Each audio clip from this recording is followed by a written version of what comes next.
Heading आ रही है ampere circuital law, AMPERE ampere circuital law, CIRCUITAL circuital law. अब ये एम्पेयर सर्किटल लॉ क्या है? जिस प्रकार से हम लोगों ने इलेक्ट्रोस्टैटिक में एक लॉ पढ़ा था जिसका नाम था गॉस लॉ, ठीक जैसे वहां पे हम लोग गॉस लॉ पढ़े हैं, एग्जैक्टली उसी तरह से इलेक्ट्रिक फील्ड ना हो कि अगर मैग्नेटिक फील्ड है तो वहां पे क्या पढ़ते हैं? एम्पेयर सर्किटल लॉ पढ़ते हैं। जैसा कि नाम डिफाइन कर रहा है, वहां पे गॉस ने वो लॉ दिया था तो उसका नाम गॉस लॉ था, यहां पे एम्पियर ने दिया है तो इसका नाम एम्पेयर सर्किटल लॉ है। लिखना स्टार्ट करिए। Ampere was the scientist who Ampere was the scientist who proposed this law,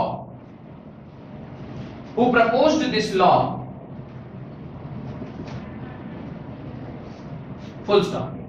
According to this law, the line integration of magnetic field B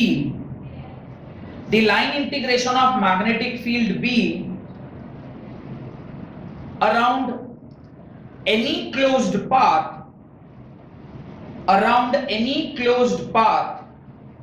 is mu naught times the net current I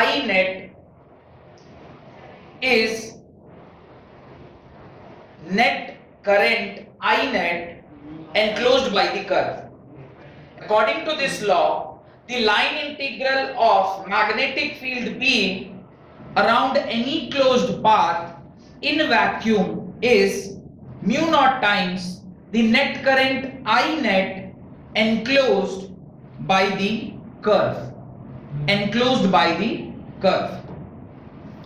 आपको अगर थोड़ा बहुत भी ध्यान आ रहा है तो उस तरफ जब आपने गॉस लॉ पढ़ा था तो आपने क्या पढ़ा था? Line integration of E dot dl is equal to Q in by epsilon nought. याद है? अच्छा, उसके अंदर मैंने क्या बताया था कि इस तरह का एक रैंडम कुछ एक शेप है जिसके अंदर यहां पे सपोज करिए +Q1 +Q2 -Q3 है, तो नेट चार्ज जो यहां का है Q नेट वो किसके बराबर था? Q1 +Q2 -Q3 के बराबर। तो आपके पास इलेक्ट्रिक फील्ड को पता करने का दो तरीका था। पहला तरीका, first method was to calculate the electric field with the help of integration, and second was कि अगर गॉस ने मुझे बता दिया कि डायरेक्टली आप क्या करिए, जितना नेट चार्ज इनसाइड दी आपने जो गॉसियन सरफेस लिया है उसको आप एप्सिलॉन नॉट से डिवाइड दे देंगे तो आपका डायरेक्टली क्या आ जाएगा? E डॉट dl यानी फ्लक्स आ जाएगा। That was electric flux.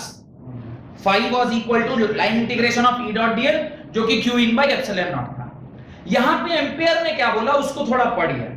According to this law, the line integration of magnetic field around any closed path, line integration of magnetic field around any closed path is equal to mu naught times the net charge I net enclosed by the curve।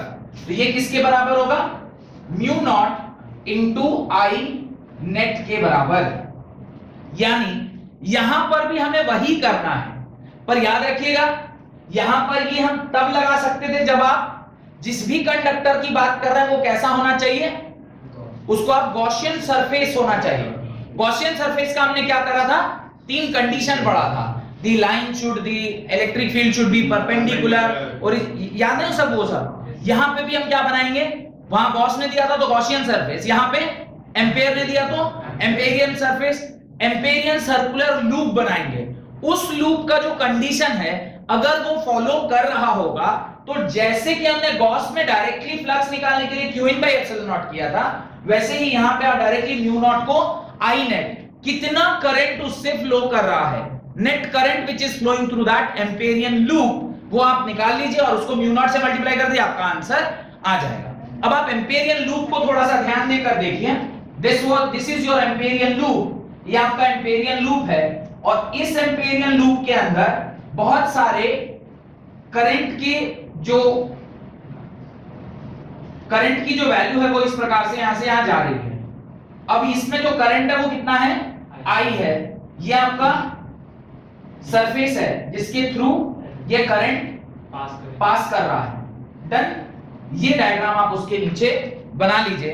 ये current I is passing through this Amperian loop. ये Amperian loop के through current pass कर रहा है। जितना current pass करेगा उसके correspondingly ही आपका आएगा। तो अब ये जो नेट करंट इसके थ्रू पास करेगा वो क्या होगा, I नेट होना चाहिए। यहां पर क्योंकि सारे एक ही दिशा में है इसलिए I नेट का कोई लॉजिक नहीं है, लेकिन ऐसा कोई सरफेस जहां पर कुछ आ रहा है और कुछ जा रहा है तो फिर वहां पे आपको नेट करंट निकालना होगा। Suppose 10 ampere is going from this side to this side and 3 ampere is coming from that side to this side, तो नेट करंट उस लूप से कितना हुआ, 7 ampere. 10 is going from this side and 3 is coming, यानी 10 minus 3 7 ampere will be your I net। समझ में आ रहा है मैं क्या बोल रहा हूं? उस प्रकार से आपको ये निकालना होगा। तो उसके नीचे आप ये सरफेस बनाएं, उसके नीचे करंट की वैल्यू, करंट इस प्रकार से आप दिखाएंगे किस तरह से ये जो एम्पेरियन सरफेस है उसके अंदर से ये करंट पास कर रहा है जिसकी वैल्यू I है, जिसकी नेट वैल्यू कितनी है, I नेट है। ये I नेट है और यही I नेट हम यहां लिखते हैं जिसको म्यू नॉट टाइम आप मल्टीप्लाई करिएगा तो line integration of B dot dl आ जाएगा जो कि मैग्नेटिक फ्लक्स डिनोट करेगा, जो कि आगे चल के हम लोग देखेंगे। आगे लिखें ये फॉर्मूला लिखिए, ये फॉर्मूला उसके नीचे लिखिए आगे। Ampere's law is applicable only for an amperian loop. Ampere's law is applicable only for an Amperian loop as the Gauss law is used for Gaussian surface in electrostatic. Amperian law is applicable only for an Amperian loop as the Gauss law is used for Gaussian surface in electrostatic. जिस प्रकार से इलेक्ट्रोस्टैट में Gaussian surface use में लेते थे ठीक उसी तरीके से यहां पर हम लोग एम्पेरियन लूप लेते हैं। उस लूप से जितना करंट नेट इस तरफ से उस तरफ जा रहा है उसको जब आप म्यू नॉट के साथ मल्टीप्लाई करते हैं तो आपको मैग्नेटिक फ्लक्स कितनी फील्ड लाइंस क्रॉस करेंगी इसका जानकारी आपको मिल जाता है, जो कि line integration of B dot dl से हमें मिलता है। अब एक तरीका या तो आप इंटीग्रेट करो और दूसरा तरीका आप डायरेक्ट निकाल लो, लेकिन कुछ कंडीशन होने चाहिए एम्पेरियन लूप को लगाने के। ऐसा तो नहीं आप कहीं भी लगा सकते हैं। याद करिए गॉसियन सरफेस का भी कंडीशन दिया गया था, ऐसे ही यहां पे कंडीशन लिख रहे हैं। तो नीचे लिखिए the choice of an amperian loop has to be such that the choice of an amperian loop has to be such that at each point of the loop the choice of an Amperian loop has to be such that at each point of the at each point of the loop either point number 1 इस तीनों में से एक condition satisfy होना चाहिए। either point number 1 B is tangential to the loop and is non-zero constant. B is tangential to the loop and a non-zero constant. B is tangential to the loop and a non-zero constant. Second, B is normal to the loop. B is normal to the loop. उस loop के perpendicular होना चाहिए, यानी अगर loop आपने ऐसे बनाया है तो आपका मैग्नेटिक फील्ड लाइंस उसके परपेंडिकुलर होना चाहिए। तीनों में से कोई भी कंडीशन फॉलो हो जाए तो चलेगा। Third, B vanishes. B vanishes. Vanish होना मतलब विलुप्त हो जाना, गायब हो जाना। B गायब हो जाए, था और खत्म हो गया। ऐसा कहां देखने को मिला था? कोई ऐसी जगह जहां पे आपने B को अचानक से विलुप्त होते देखा? ऑर्स्टेड के एक्सपेरिमेंट। ऑर्स्टेड के एक्सपेरिमेंट में जब आपने बार मैग्नेट को उसके पास रखा था और आपने स्विच को ऑन किया था, उस क्षण पे वहां पे मैग्नेटिक फील्ड डेवलप हुआ, पर फिर जब कांस्टेंट करंट उसमें फ्लो करने लग गया, then there was no deflection, तो बी था और वैनिश कर गया। ऐसा कोई कंडीशन आएगा, उस भी केस में आप क्या लगा सकते हो, एम्पेरियन वो जो लॉ है वो आप लगा सकते हैं, एम्पेयर सर्किटल लॉ। डन। ये तीन कंडीशन ध्यान रखना है, लूप के परपेंडिकुलर हो, लूप के टेंजेंशियल हो, या मैग्नेटिक फील्ड जो है वो वैनिश कर जाए। किसी भी सर्कुलर वायर में, सर्कुलर करंट कैरिंग वायर में जो मैग्नेटिक फील्ड लाइन है वो कैसा आया था लास्ट क्लास में, ध्यान कीजिए। आपके मैग्नेटिक फील्ड लाइन जो सर्कुलर कॉइल था, उसको अगर कॉइल सर्कुलर है जिसमें करंट फ्लो कर रहा था, तो मैग्नेटिक फील्ड या तो उस तरफ जा रहा था, नहीं तो पीछे जा रहा था। कैसे बताए थे, curling of finger and thumb. अब ये कर्लिंग ऑफ फिंगर अगर करंट है, तो इसके जो आपका मैग्नेटिक फील्ड लाइन है वो या तो बाहर है नहीं तो अंदर, बाहर होगा या अंदर होगा, तो एक्चुअली इस प्लेन के परपेंडिकुलर है, इस प्लेन के ये परपेंडिकुलर है। एंगल कितना बन रहा है, 90 डिग्री, तो B is perpendicular to the plane. अगर ऐसा हुआ आप वहां पे लगा सकते हैं। अब एक देखिए, स्ट्रेट करंट कैरिंग वायर है, स्ट्रेट करंट कैरिंग वायर में जो मैग्नेटिक फील्ड है वो कैसा है, राउंड राउंड। यानी अगर इस प्रकार से देखा जाए, ये आपका करंट कैरिंग वायर है, तो ये आपका लूप है। अब इसके किसी भी पॉइंट पे आप यहां से ऐसे करंट पास कर सकते हैं, तो वो क्या हो गया, टेंजेंशियल। तो अगर टेंजेंशियल हुआ तो भी, और मैंने वैनिश होने का केस आपको समझा दिया है कि कब वहां मैग्नेटिक फील्ड होता है और वैनिश कर जाता है, उसका भी केस समझा दिया। इस तीनों में से कोई भी एप्लीकेबल है तो आप ये लॉ आसानी से लगा सकते हैं। ये सीबीएसई पॉइंट ऑफ व्यू के लिए तो ठीक है। आईआईटी में अगर सवाल पूछेगा तो कभी भी आपसे ये तीनों कंडीशन सेटिस्फाई ना होने वाला सवाल पूछेगा। वहां पे पूछेगा आपसे सवाल जहां पे कंडीशन सेटिस्फाई नहीं हो रहे, लेकिन सवाल आपसे पूछेगा B dot DL Ampere circuital लगाना, आपको लगेगा कि इसमें एम्पेयर सर्किटल लॉ लगेगा और आप फट से लगाएंगे और जो पहला ऑप्शन होगा वो वही होगा, लेकिन वो सवाल में कुछ ऐसी टेक्निकलिटी रहेगी जिसे वहां पे ये वाला फॉर्मूला नहीं लगेगा, आपको इंटीग्रेट करके निकालना होगा। क्यों, आप इंटीग्रेट भी पढ़े, इंटीग्रेशन पढ़े होंगे ना, आईआईटी का एग्जाम दे रहे होंगे, आपको इंटीग्रेशन पढ़ना होगा। लेकिन coming to NEET exam, NEET में आप इंटीग्रेशन का बहुत ज्यादा ज्ञान नहीं होता है, तो देयर आर नो चांसेस कि आपको वो टेक्निकलिटी जेमें घुसा दे, फिर आपको डायरेक्टली इसी के ऊपर सवाल पूछा जाएगा।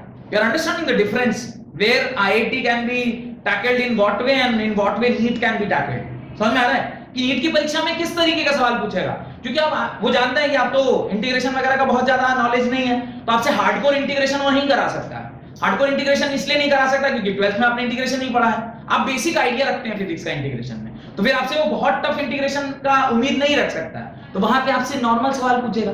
पर जैसे ही आईआईटी का सवाल होगा, लगेगा कि सीधे directly mu into I net लिख दें और वही पहला ऑप्शन आपको दिखाएगा। चार में से एक ऑप्शन वो रहेगा जो एकदम directly mu naught into I net के बराबर होगा, लेकिन वो पक्का आंसर नहीं होगा क्योंकि वो उसमें कुछ ना कुछ ऐसा एक पेंच फंसा होगा जिसमें ये वाला रूल आप नहीं लगा पाएंगे या ये फॉर्मूला आप नहीं लगा पाएंगे। बात समझ में आ रहा है? और ऑब्जेक्टिव क्वेश्चन तो जैसे आईआईटी में पूछ रहा है उसका लेवल थोड़ा नीचे कर दिया है, तो ऑब्जेक्टिव क्वेश्चन बन जाएगा। सिर्फ ऑप्शन निकाल के आपसे कहता है वो आंसर निकालो, अभी आंसर की जगह पे वो चार ऑप्शन दे देगा, सवाल तो वही है, क्वेश्चन दिया उसको बोलता सॉल्व करो, अभी सॉल्व ना करो, चार ऑप्शन दे दिया आंसर के ए बी सी डी, आप सॉल्व करके निकालेंगे जो सही होगा उसको टिक करेंगे। अंतर क्या होता है ऑब्जेक्टिव और सब्जेक्टिव में? यही ना, आप सॉल्व करते हैं वो पूरा सॉल्यूशन दिखाते हैं, यहाँ पे आप सिर्फ आंसर को टिक कर दें। दो तरीका, एक तो बाकायदा सॉल्व करके और दूसरा जो आप लोग कर रहे हैं वो आपस में एक दूसरे को कॉन्फ्रेंस में फोन करते हैं, फिर वो डाउट नेट और गूगल और सब अलग अलग जो सोर्सेस हैं वहां से आप पता करते हैं। आप क्या करते हैं? मैं आंसर ही नहीं लिख रहे, नहीं आप तो बोलते हैं 95 में कितना परसेंट आ रहा है बार बार नहीं। अच्छा, तो इस प्रकार से आप आंसर ऑब्जेक्टिव में भी अटेम्प्ट कर सकते हैं। आगे लिखें, इसमें ये तीनों फॉलो करना चाहिए कि आइदर वर्ड लिखा, अंडरलाइन करिए, there is a word written as either this और दिस और दिस, तीनों में से कोई एक भी हुआ तो आप उसमें लगा पाएंगे। आइदर वर्ड लिखा हुआ है, लिखें आगे। Ampere circuital law has some content as the Biot-Savart's law, some content as the Biot-Savart's law। जैसा कि आपने देखा था कि हम लोग फ्लक्स निकालने का वहां पर भी दो तरीका था, एक इंटीग्रेट करके और एक डायरेक्ट। यहां पे भी आप जो निकाल रहे हैं वो आप बायो-सावर्ट लॉ से भी निकाल सकते हैं। वहां पे आपको मैग्नेटिक फील्ड निकालना होगा, मैग्नेटिक फील्ड निकालिएगा तो ये B निकला, और B निकल के उसको DL के साथ इंटीग्रेट करेंगे तो आंसर आएगा। तो बायो सावर्ट लॉ से ना B निकालेंगे, पहले B बायो सावर्ट लॉ से निकाला, फिर इसलिए उसने बोला Ampere circuital law has some content as the Biot Savart law, full stop. Both of these relate magnetic field and current, both of these relate magnetic field and current। वहां पे भी आपने पढ़ा था B इज इक्वल टू क्या होता है, B is equal to mu nought NIA by 2A square, ऐसे कुछ पढ़ा था, 2R स्क्वायर फॉर्मूला है, अभी कल परसों लिखवाया था। B इज इक्वल टू क्या पढ़े थे, B is equal to mu nought by 4 pi, हाँ IDL sine theta by R square, यही पढ़े थे ना, यही था ना। तो यहां पर भी आपने B और I के बीच में रिलेशनशिप लिखा था, और एम्पियर सर्किटल लॉ में भी आप B और I के बीच में रिलेशनशिप लिख रहे हैं। तो ये यही बात वो कह रहा है, both of these relate magnetic field and current and express same physical consequences and express the same physical consequences of a steady electric current and express the same physical consequences of a steady electric current। यहां पे भी electric current की वजह से जो magnetic field आया था वो हमने निकाला है, यहां पे भी इलेक्ट्रिक फील्ड करंट की वजह से जो magnetic field, electric field word use कर लिया, मैग्नेटिक फील्ड बोलना चाहिए, आई और मैग्नेटिक फील्ड में रिलेशनशिप निकाला गया है। आगे लिखे हैं पैराग्राफ चेंज करके, ampere circuital law holds for any loop, ampere circuital law holds for any loop but does not always facilitate, ampere circuital law holds for any loop but does not always facilitates।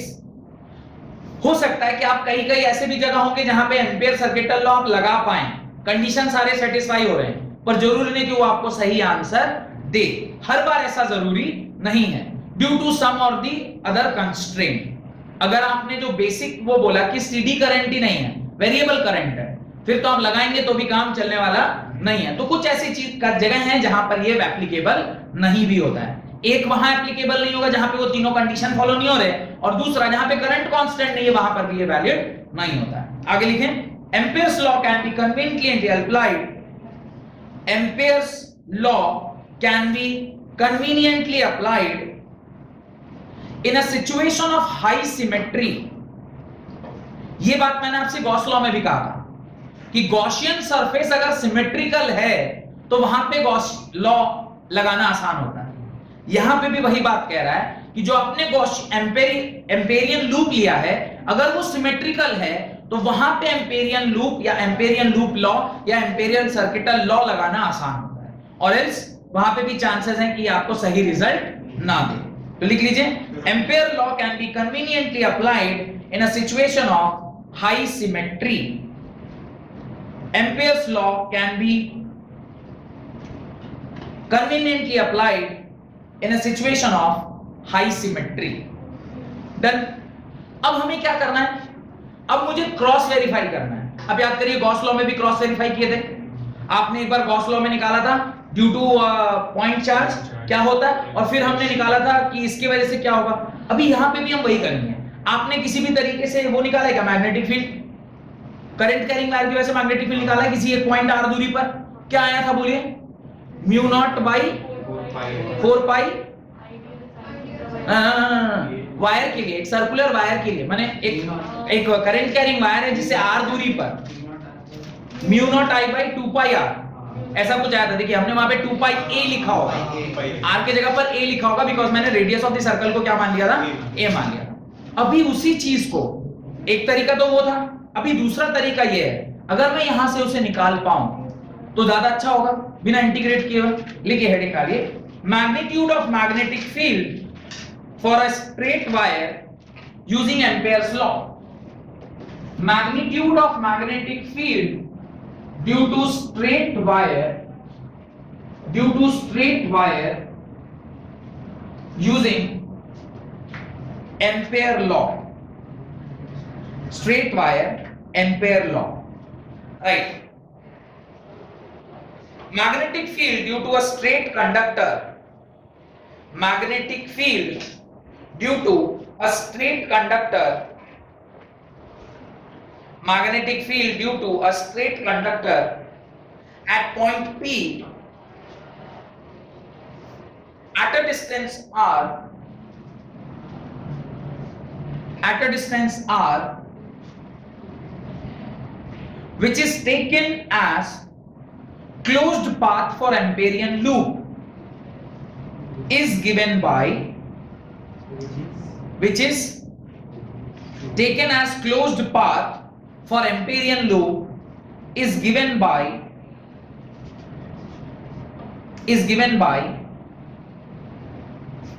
देखिए आपने क्या किया, ये एक current carrying wire था जिसमें I current flow कर रहा था। अभी हमने एक एम्पेरियन लूप बनाया, this is your Amperian loop जो सर्कुलर है।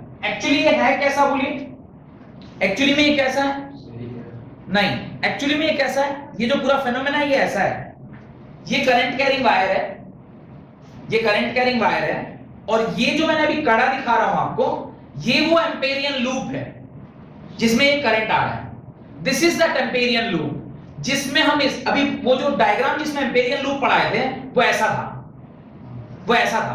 तो अभी आप उधर से देख रहे हैं तो ये वाला पार्ट आपको दिख रहा है ना, और यहां से बहुत सारे करंट के लाइंस जा रहे थे जो भी थोड़ी देर पहले डायग्राम बनाया था। अभी जो मैं बोल रहा हूं वो इस तरीके से, क्योंकि आपने करंट कैरिंग स्ट्रेट वायर को ऐसे ही बना के फॉर्मूला निकाला है ना, अभी वो ऐसा बनाया है। This is the current carrying wire जो मार्कर है, और ये जो कड़ा है मेरा, this is that amperian loop. मुझे बताइए, ये अगर करंट कैरिंग वायर है, ये अगर करंट कैरिंग वायर है, तो राइट हैंड थंब रूल से, तो राइट हैंड थंब रूल से इस करंट कैरिंग वायर की वजह से मैग्नेटिक फील्ड का डायरेक्शन किधर जा रहा है आपके हिसाब से बताइए? Anti clockwise. Current anti clockwise, यानी इस पॉइंट पर इस प्रकार से मैग्नेटिक फील्ड भी जा रहा होगा, कोई दिक्कत? ये मुझे पहले से पता है। क्यों पता है? क्योंकि हम लोगों ने एम्पेयर सर्किट वो राइट हैंड थंब रूल पढ़ा हुआ है। अब हमें यही बात को क्या करना है, प्रूफ करना है। इसी चीज को क्या करना है, प्रूफ करना with the help of ampere circuital law. अभी यहां से जो आपने एम्पेयर सर्किटल लॉ का जो एम्पेयर सर्किटल लूप जो बनाया है, उसकी दूरी आप क्या बता रहे हो? आर बता रहे हो। लिखिए, ये डायग्राम बनाइए और उसके नीचे लिखिए, ये डायग्राम जल्दी से बना लीजिए, उसके नीचे लिखिएगा एंगल बिटवीन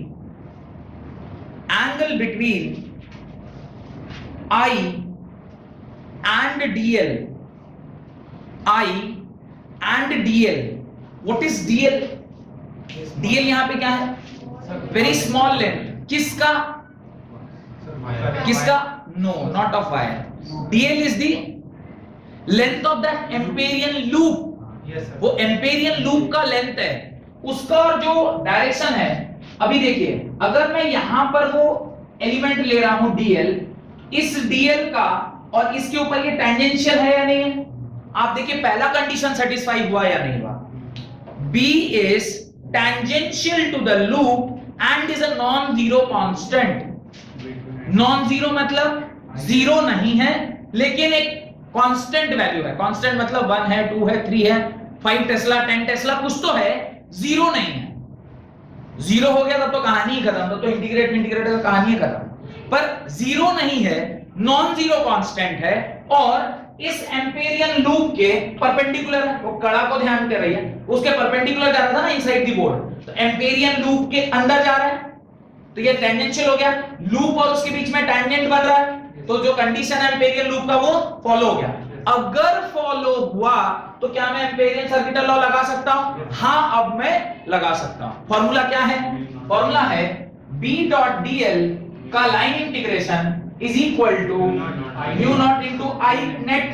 ध्यान से देखिए, B चूंकि कांस्टेंट है, नॉन जीरो कांस्टेंट, बाहर ले लिया, integration of DL is equal to mu naught into I net.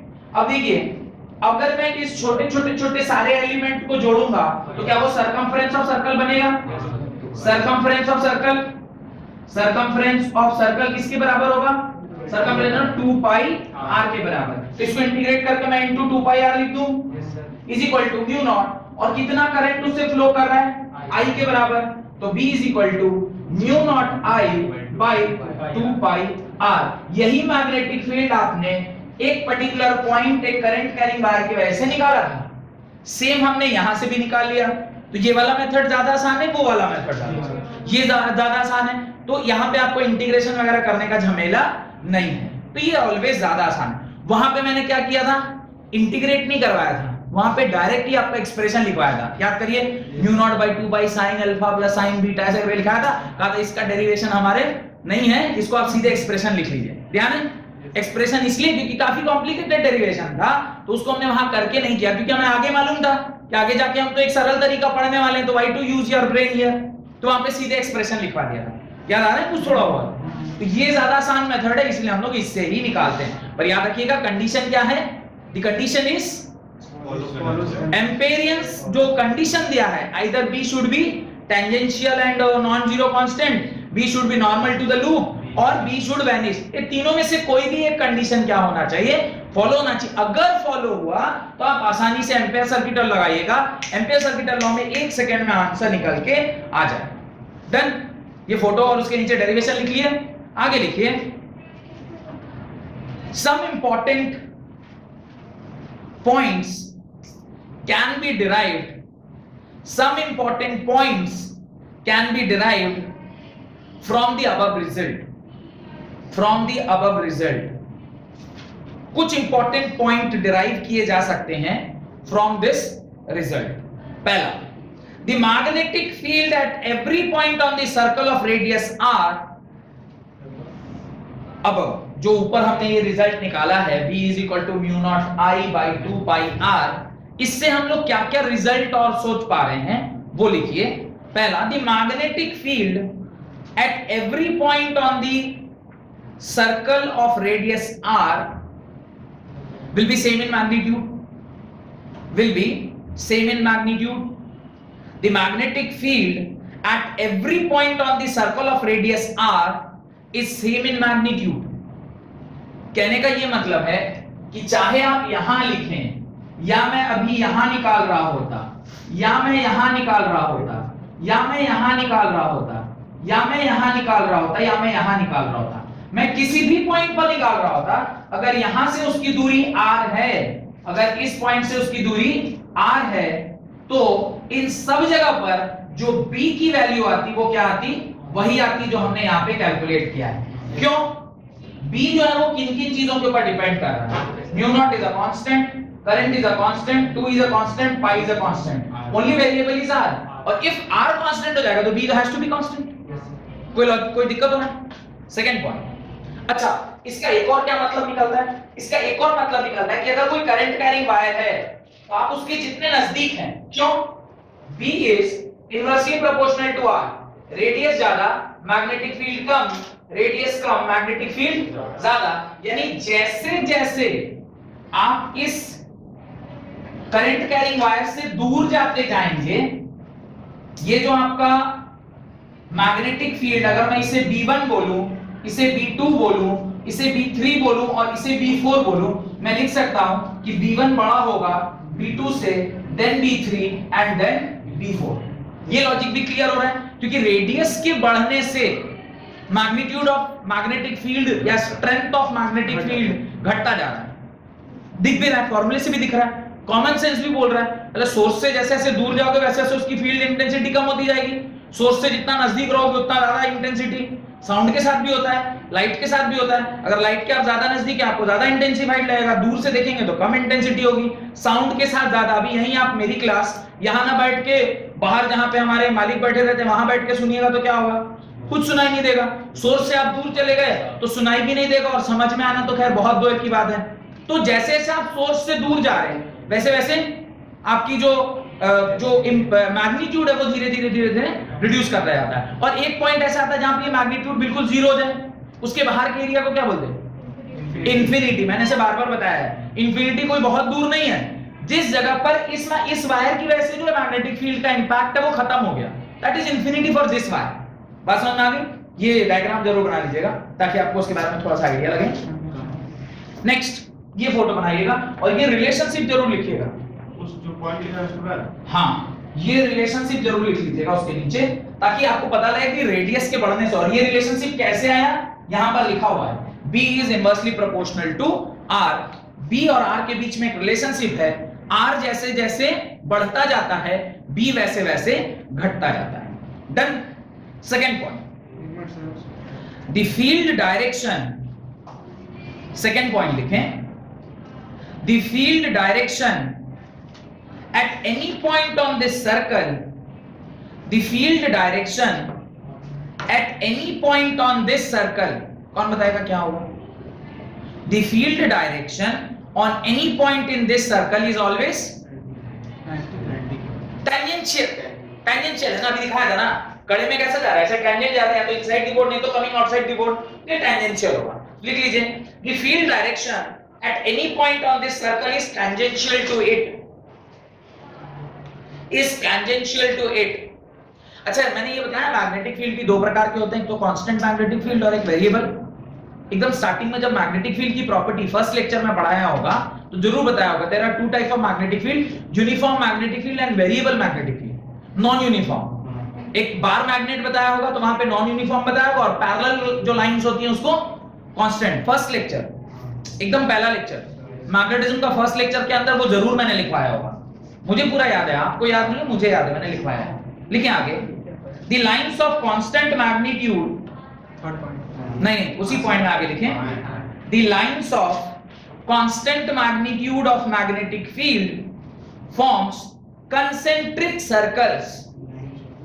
The lines of constant magnitude of magnetic field forms concentric circles.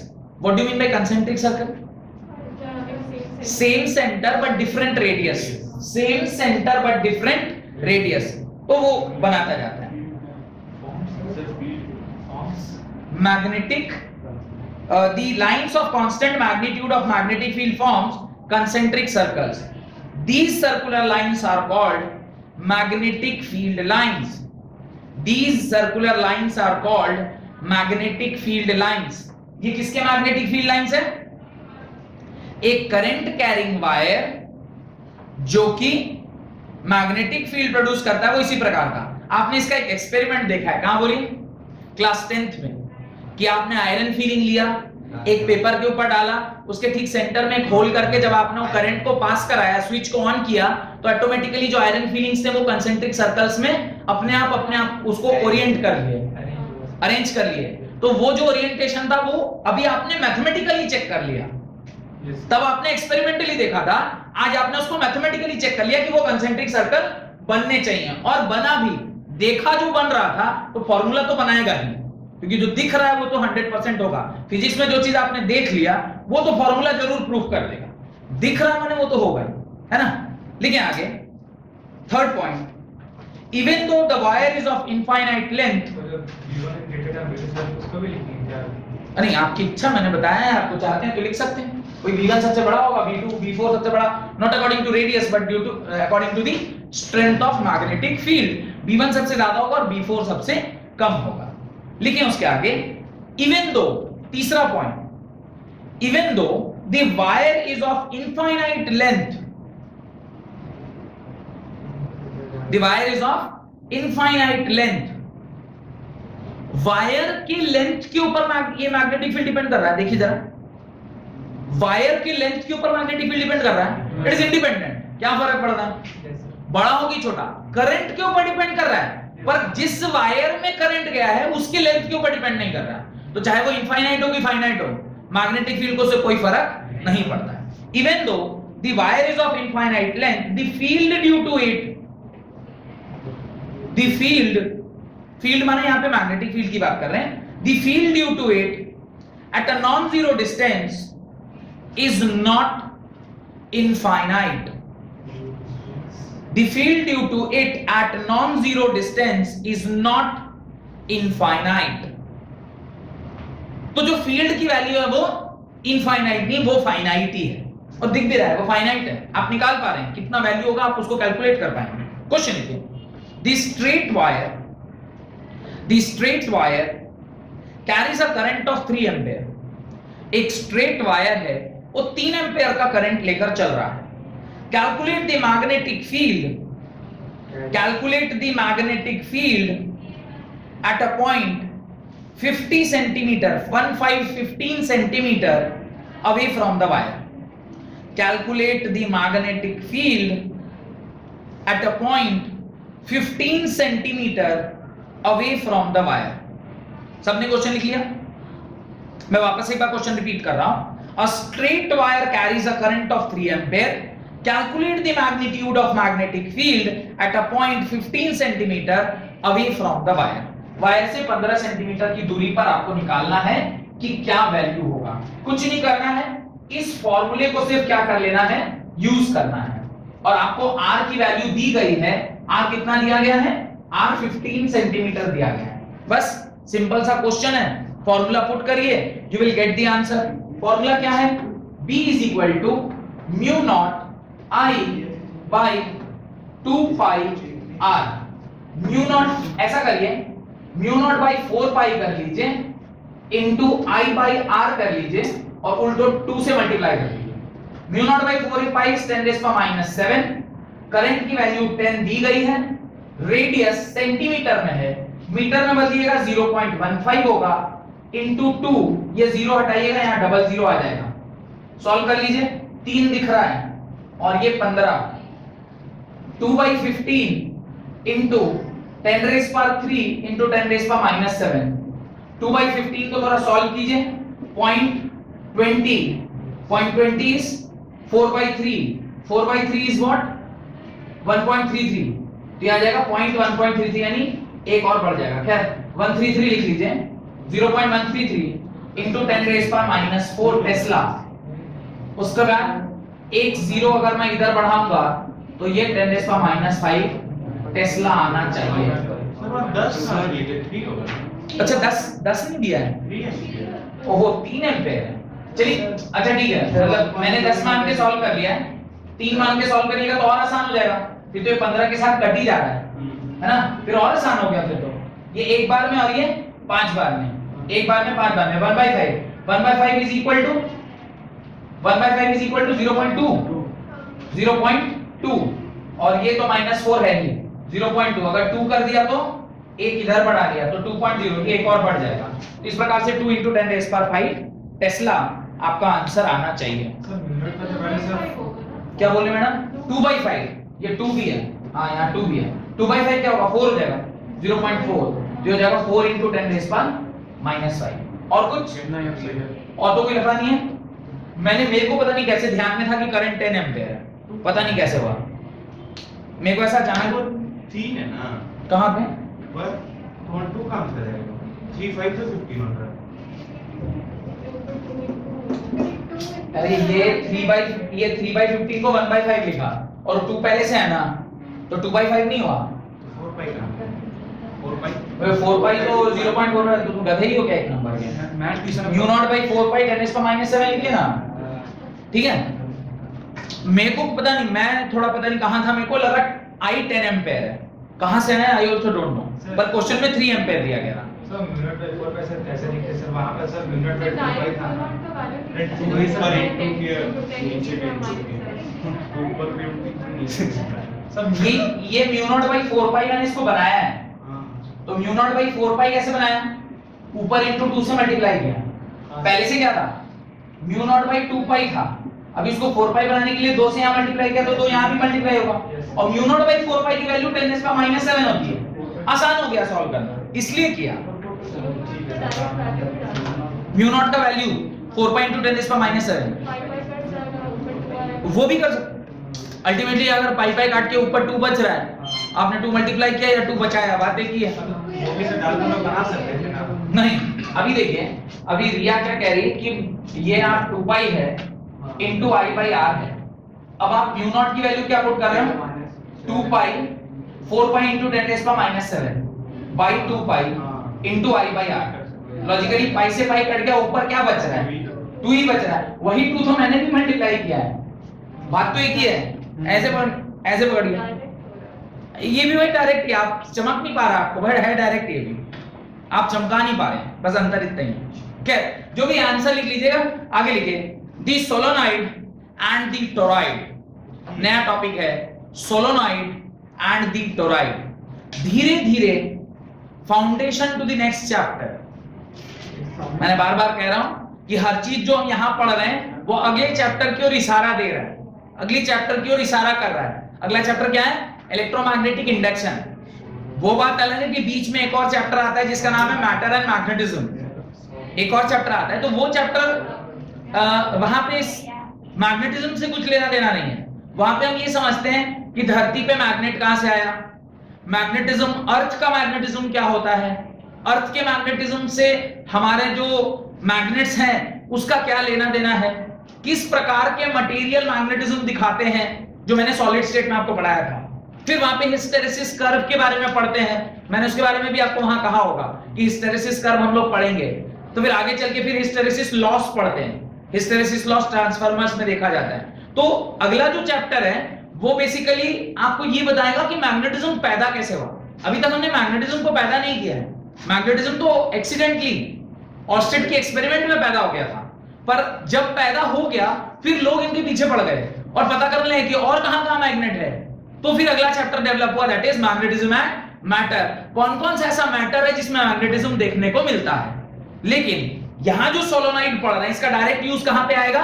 5th के बाद 6th चैप्टर में, जिसका नाम है electromagnetic induction, how electricity is induced with the help of a magnet और how magnetism is induced with the help of a electricity. ये हम लोग देखेंगे वहां पे।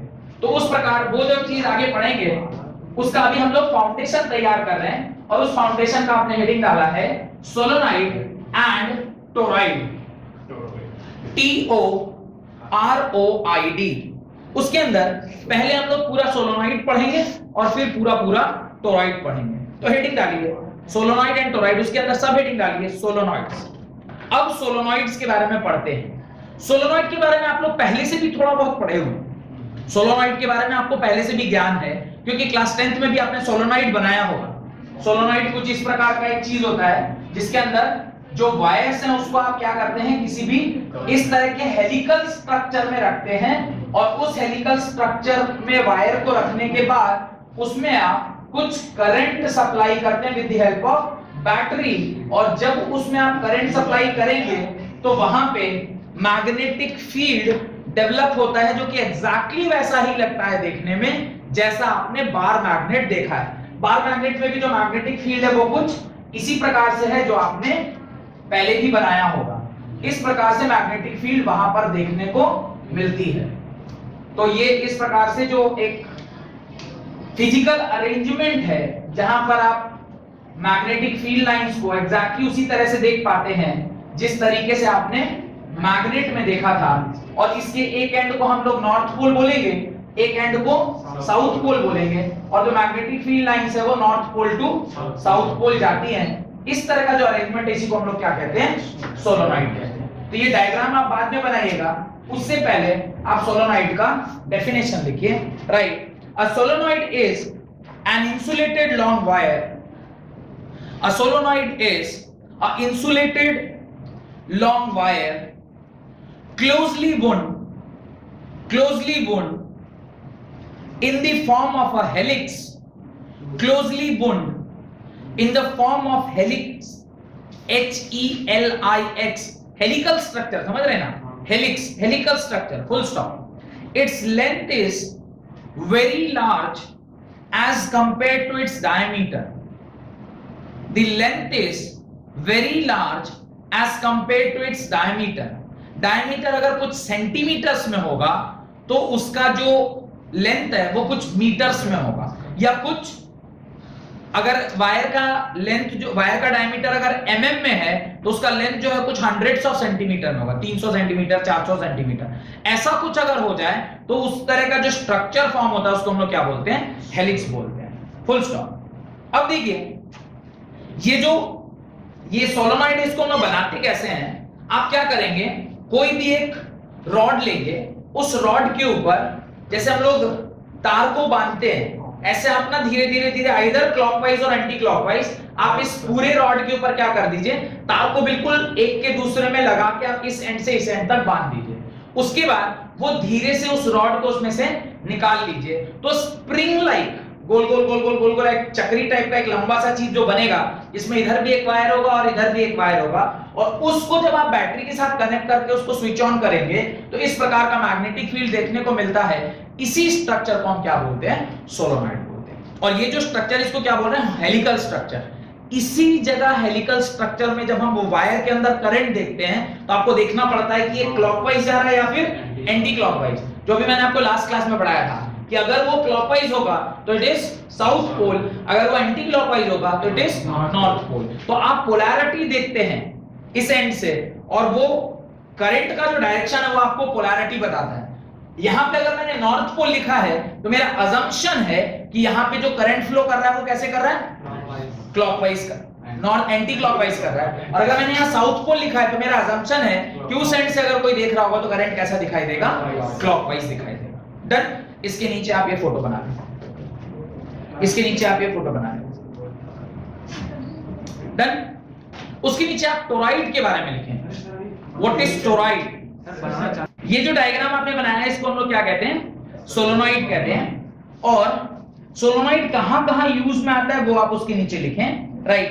इन television we make use of solenoid. In television we make use of solenoid to generate magnetic field, to generate magnetic field needed for the deflection of electron.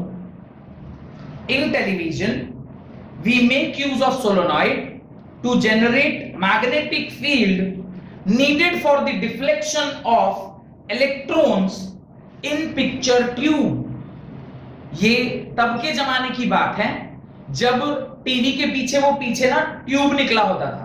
आपने देखा होगा आजकल की टीवी तो एलईडी और एलसीडी टीवी, पिक्चर ट्यूब और होता नहीं है, पिक्चर ट्यूब अब डिजिटल हो गया। पहले क्या होता था, इलेक्ट्रॉन गन से, इलेक्ट्रॉन से आप उसके स्क्रीन को स्ट्राइक कराते थे, और जब वो स्क्रीन को जाके स्ट्राइक करता था तो फिर वहां से कलर जनरेट होता था, और फिर वो अगले एंड पे आपको कलर दिखाई देती थी। आपने देखा भी पुराने जमाने की टीवी को अगर देखा हो तो उसके सामने अगर आप हाथ लेके जाएंगे ना तो एक आपको चार्ज फील होगा। White is charged because continuously उसके ऊपर क्या बम्बार्ड किया जा रहा है, इलेक्ट्रॉन बम्बार्ड किया जा रहा है। और वो जो इलेक्ट्रॉन बम्बार्डिंग हुआ है वो किसकी वजह से हुआ, सोलोनॉइड के मैग्नेटिक फील्ड ने उस इलेक्ट्रॉन को एक्सीलरेट कराया। आपने तो उसको इलेक्ट्रिसिटी दिया। Electricity is not fast moving electron, it is a electron with constant movement. आप उसको जब मैग्नेटिक फील्ड के प्रेजेंस में ले जाते हैं तो वो उसको क्या कर देता है, एक्सीलरेटेड करता है। और एक्सीलरेटेड कोई चीज जाके अगर बम्बार्ड करेगी तो फिर वहां पे आपको वो पिक्चर दिखेगा।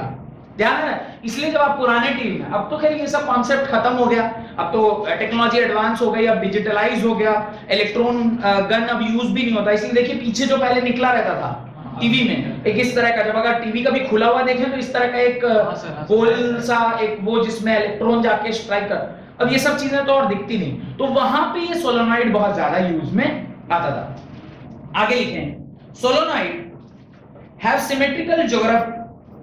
हाँ, next point, solenoid have symmetrically geometrical shape. Solenoids have symmetrically geometric shape, therefore we can apply Ampere's law conveniently. Solenoids have symmetrically geometric shape, therefore we can apply Ampere's law conveniently to find the magnetic field. तो ठीक ampere circuital law के बाद आपको solenoid क्यों पढ़ाया गया? इसलिए पढ़ाया गया क्योंकि सोलोनॉइड क्या है, एक कॉइल है जिसमें आपने करंट पास किया। कॉइल में जब आप करंट पास करते हैं तो वो मैग्नेटिक फील्ड बनाता है। मैग्नेटिक फील्ड बनाया तो मेरे से अगर कोई सवाल पूछे कि सोलोनॉइड कितनी मैग्नेटिक फील्ड बनाता है तो उसका आंसर क्या होगा, आपको निकालना होगा। आपके पास दो तरीके निकालने के, एक बायो-सावर्ट लॉ से निकालो, दूसरा एम्पियर सर्किटल लॉ से। तो उसने लास्ट लाइन में एक इंपॉर्टेंट बात कहा, उसने कहा as solenoid is symmetrical geometric shape therefore it is convenient to apply Ampere circuital law.